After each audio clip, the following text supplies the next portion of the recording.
having me here.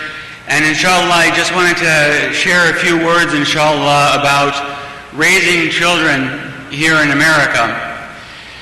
And in particular, a focus on our teenagers.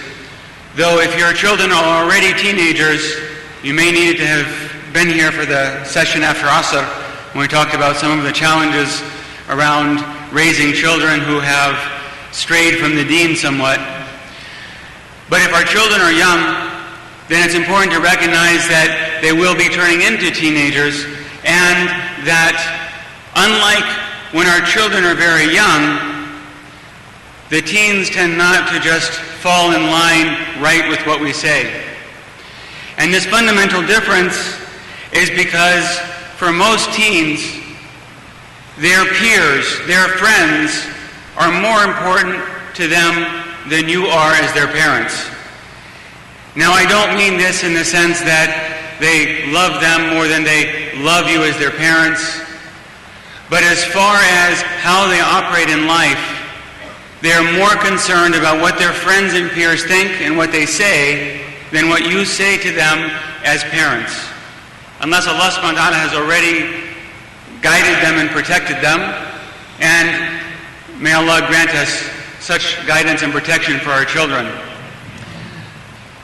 But fundamentally, even when that's the case, we are concerned at that age in particular about our peers. And so therefore, the most important thing that you can do for your children is to ensure that they have good friends. Let me ask you this. If your sons came to you and said, "We want to go out to the mall with the imam. He's going to hang out with us at the mall, we're going to catch a movie, some dinner, and we'll be home maybe around 2 or 3 a.m. Would you be bothered? Would you be worried? Would you be saying, "Really? Going out with the imam? I'm not sure. Make sure you call me every 10 minutes. What stores are you going to? What movie are you going to see?" You wouldn't worry. You would say, "Yeah, go have fun. MashaAllah.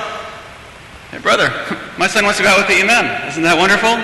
Right? We'd be excited as parents. Our children want to go hang out with the imam. How wonderful. And we wouldn't be worried. Why? Because we know that the imam's not going to take them into any inappropriate store. He's not going to go watch some inappropriate movie. And if they're up till 2 a.m., it's probably because they're going to be reading some Quran or having a good discussion. And this is the kind of friend that we would love to have for our children. Now, as your children grow up, of all of the children that they are around, out of that pool of children maybe that are coming to the masjid, they're in their school, that are in the neighborhood, some subgroup of those kids, your kids are going to like. And there's another different subgroup of kids that you're going to like. And inshallah, if you're lucky, there's going to be some overlap between those two circles, where there are kids that your children like and kids that you like. And those are the relationships that you need to foster for your children, no matter what. No matter what.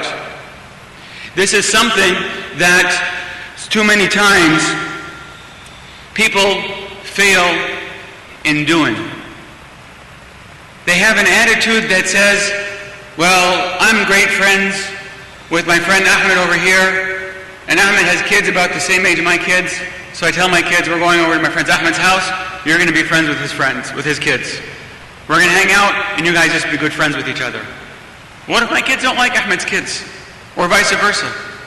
And while they're young, they don't have any choice. They have to come because, well, the whole family's going. But as they get older, they don't. And they won't have that connection.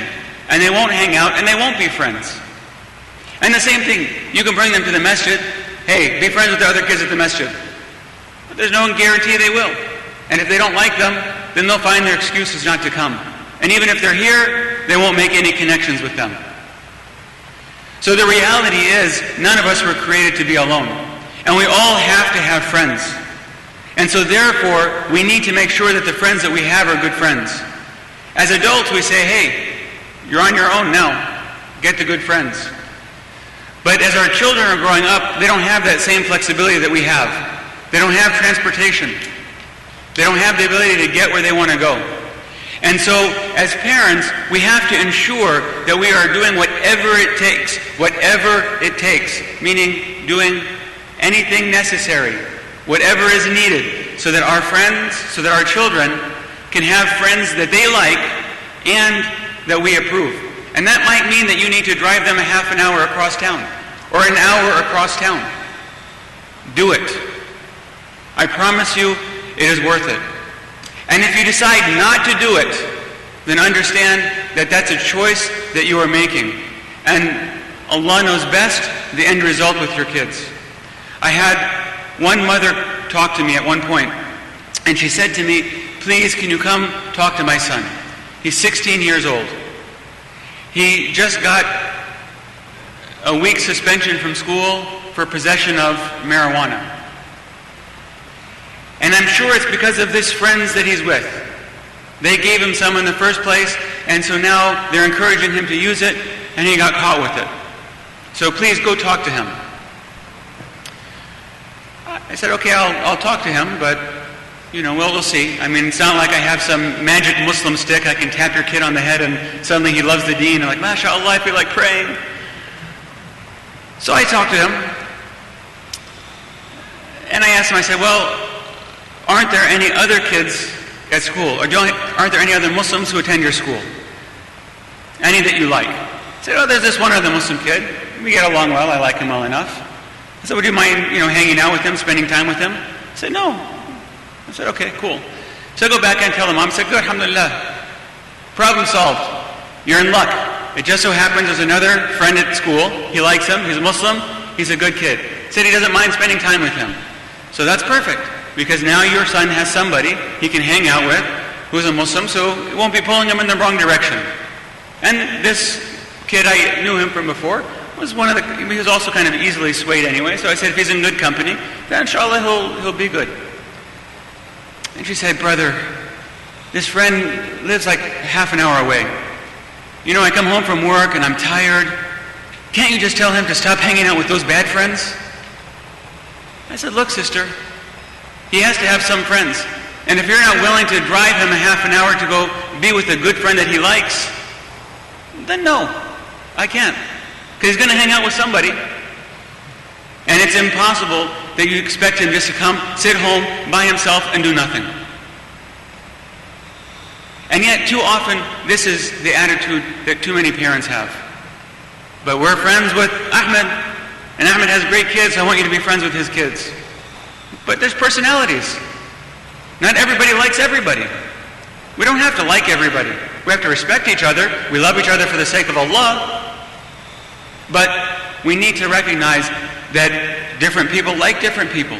And so we need to make sure that we're fostering those good relationships. And I'm telling you that this is the number one thing. When my daughter comes, she's 16 now, and alhamdulillah, I managed to find that narrow group of friends where she likes them and I like them. And so they say, "Hey, we want to go out." Go. I don't mind. We're going to be out late, we're going to watch a movie. Whatever you want to do is fine. Why? Don't worry. That's good. They're good people. So even if one of them in the group is going to stray, the rest of them will pull them back on. Come on now, it's not right. And in general, they're not going to do that because they're of a similar mindset. And because they're friends and they spend time together, so whatever they're going to do, they're going to remember, hey, it's time to pray. Oh, hey, let's go do this good thing. And so it's a matter of fostering that relationship. And I'm telling you, this is the number one thing that we can do for our children. So make sure that with the guidance of Allah subhanahu wa ta'ala, that they're on the right path.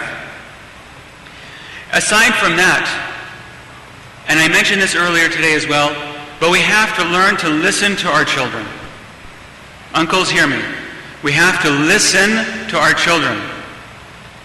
We don't live in a day and age where we just tell the kids, just do it because I said so and finished. Perhaps our parents did that with us, and it might have worked to whatever extent. But we need to strive to understand where our children are coming from, to really listen to them so we can get a feeling for what they're going through, what they're experiencing. Now, you're still the parent. I'm not saying you just do whatever they say and say, okay, ma'alesh, I understand, and okay, everything is excused. No, you still are the parent. You still need to put down the rule. But you need to do so with justice and with understanding and without being judgmental and condemning, but trying to come from a place of real understanding of what they're going through. And if you don't understand, and if they're constantly telling you, you just don't get it, you're from a different generation, then tell them, okay, well stop. Please, let's sit down. Tell me. Help me to understand what it is you're going through, what it is I don't understand. And youth, if your parents are telling you this, take the moment to have that connection with them and try to be open and try to explain it. And if you find that you're trying to explain it and they're still not getting it and you're just frustrated, then also check yourself. Make sure that you're not trying to sneak something by them and then you're trying to use that as an excuse to say, oh, well, you just don't understand. Because you're right, they won't understand why you have to go out and do some haram. So if that's what you're trying to slip by, then no, that's not going to work. But understand that there's an opportunity for you. And if your parents aren't here, or you think that that might be fine with some dads, but not my dad, try it. Go home and say, look, Mom, Dad, I know maybe we haven't had an understanding, but let's sit down and talk so that we can have some understanding. So we want to create that space for ourselves and our children. Don't be apologetic about our deen. Don't be apologetic about how things are. You say it as it is. And we have to present ourselves in this way to the world. But we do so in a way that comes with hikmah, with wisdom and understanding. And if we do so, then inshallah we move forward together with our children. And we're a source of support and understanding for each other. And we may not always get what we like, because none of us do. That's not real life. But we still manage to then stay together and work together. وَقُولُ قَوْلِ هَذَا وَاسْتَغْفِرُ لِي وَلَكُمْ. Ask Allah for forgiveness. Any mistakes are from myself. Anything good is from Allah subhanahu wa ta'ala. Wassalamu alaikum wa rahmatullah. Thank you. Jazakallahu khair. There is an organization, Baytul Hamd. Baytul Hamd is devoted for the education and training of the Muslim women, and they have the institution in the Queens. Their representative over here, and they have the table outside and the box, and you are requested to kindly give them the donation, your generous donation outside, and they will be here up till the end of the Taraweeh, inshallah. Don't forget them.